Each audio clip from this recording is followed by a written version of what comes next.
Have you ever wondered what would happen if your favorite sponge suddenly started performing supernatural feats? Well, today is the day Bikini Bottom gets the shock of a lifetime.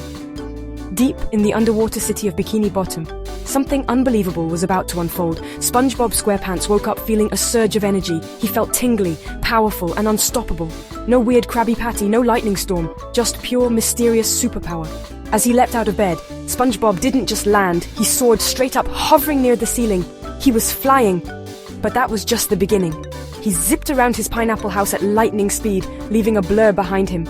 Gary, his pet snail, could only stare in wide-eyed disbelief as SpongeBob performed loop-the-loops in mid-air. Suddenly, SpongeBob noticed his heavy foghorn alarm clock. With a single finger, he flicked it, and it rocketed across the room, smashing through a wall and landing outside. The neighbors gasped as the clock landed in their yard. The whole town started to notice. SpongeBob realized he had to use these incredible powers wisely. He remembered his heroes, Mermaid Man and Barnacle Boy, and knew he had to be a force for good. He brainstormed superhero names as the townsfolk whispered about the amazing feats they just witnessed. Super Sponge? The Invincible Sponge? Captain Absorbent? Super Sponge had a nice ring to it. He tied a red curtain around his neck, transforming into Super Sponge. He flexed in the mirror, still looking like SpongeBob, but now with the power to astonish everyone. He couldn't wait to show Patrick. When Patrick saw SpongeBob lift a boulder with one hand and fly circles around jellyfish fields, his jaw dropped. Maybe they could be a superhero team, if Patrick could keep up. Super Sponge blasted out his window, waving to Squidward as he soared by. Squidward, startled by the flying sponge, dropped his gardening tools in shock. All of Bikini Bottom watched in amazement as Super Sponge soared through the water, lifting heavy objects, zooming past buildings, and performing feats no one thought possible. The era of supernatural heroics had begun, and SpongeBob was ready to surprise everyone with his incredible strength. Super Sponge's first stop was, of course, the Krusty Krab. He was still the best fry cook in the ocean, after all. When he arrived, he saw his boss, Mr. Krabs, struggling with a giant delivery of frozen Krabby Patty meat. The delivery truck had dropped the boxes in a huge, heavy pile. Mr. Krabs was trying to push the stack with all his might, his face turning red. "Barnacles!" he shouted. "I'll never get these inside before they thaw." This was a perfect job for a superhero.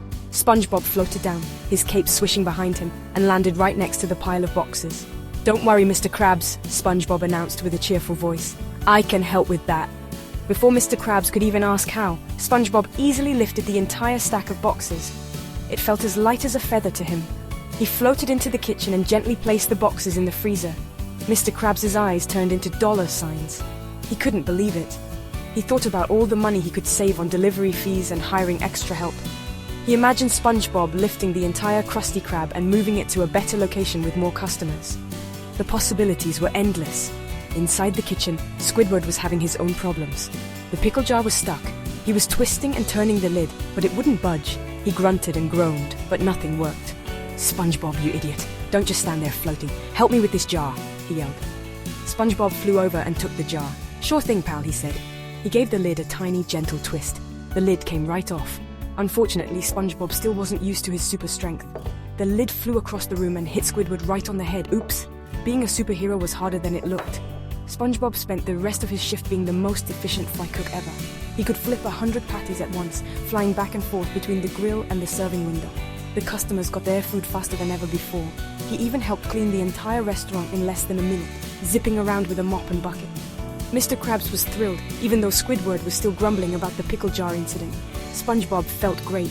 Using his powers to help at his job was fun, and seeing Mr. Krabs so happy was a bonus. He was proving that a hero could be a hard worker too.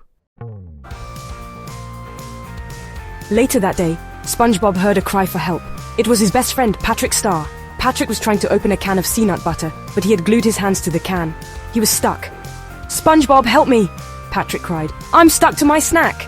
SpongeBob flew over to Patrick's rock. He saw his friend waving his arms around with the big can of peanut butter stuck firmly to his hands. This was a delicate situation. He couldn't just pull it off, or he might hurt Patrick. He had to be gentle. This was a test of control, not just strength. SpongeBob thought for a moment. He remembered seeing something like this in a Mermaid Man comic book.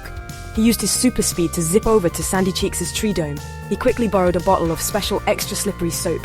He flew back to Patrick in the blink of an eye. "Hold still, buddy," SpongeBob said. He carefully applied the soap all around Patrick's hands and the can. Then, with a gentle wiggle, Patrick's hand slipped right out. Wow, Super Sponge, you saved me, Patrick cheered. Now we can finally eat. SpongeBob smiled. Helping his best friend was the best feeling in the world. Patrick was so excited about SpongeBob's powers. This is amazing. Can you fly me to the top of that big sea mountain? He asked, pointing to a tall peak in the distance. Of course, SpongeBob said. He grabbed Patrick's hand and they soared into the sky. Patrick screamed with joy.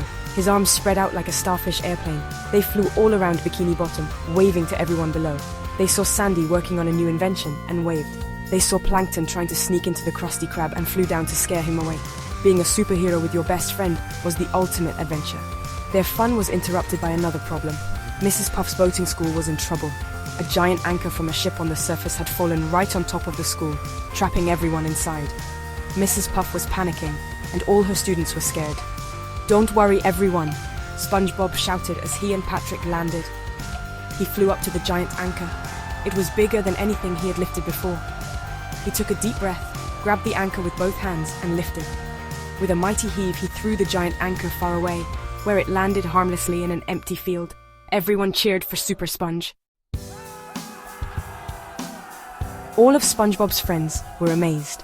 Sandy Cheeks, the scientist squirrel, was fascinated. She wanted to run all sorts of tests to understand his new abilities. "Golly, SpongeBob, this is a scientific marvel," she said, scribbling notes on a clipboard. "Your cellular structure must have completely changed." Patrick just thought it was cool. He wanted SpongeBob to use his super strength to build the biggest, best sandcastle ever. Even Squidward was a little bit impressed, though he would never admit it. He secretly liked that SpongeBob could now fix things around the neighborhood, as long as it didn't involve him getting hit by flying objects. SpongeBob loved being a hero. He loved flying through the water and being strong enough to solve any problem. But he quickly realized something very important. His powers were cool, but they weren't what made him a hero. One afternoon, he saw his friend Pearl, Mr. Krabs' daughter, crying. A group of bullies had made fun of her. SpongeBob didn't need to fly or lift anything heavy. He just floated down, sat next to her, and listened. He told her a few silly jokes and made his face look funny, until she finally smiled and then laughed. He reminded her how great she was, and that the bullies were wrong. That's when SpongeBob understood. Being strong was helpful, but being kind was even more important. He could lift a boat, but making a friend feel better was a different kind of strength.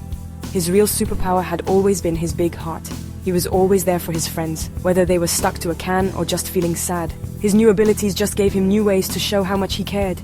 He kept helping people, but he made sure to be the same friendly, funny, and caring sponge he had always been. He didn't let the powers change who he was. So even with a cape and the ability to fly, SpongeBob SquarePants was still just SpongeBob. He learned that true heroism isn't about how high you can fly or how much you can lift. It's about being a good friend and helping others in any way you can, big or small. It's about being there for people when they need you the most. And that's a power that everyone has, even if you're just a regular kid and not a super strong, flying, absorbent yellow sponge.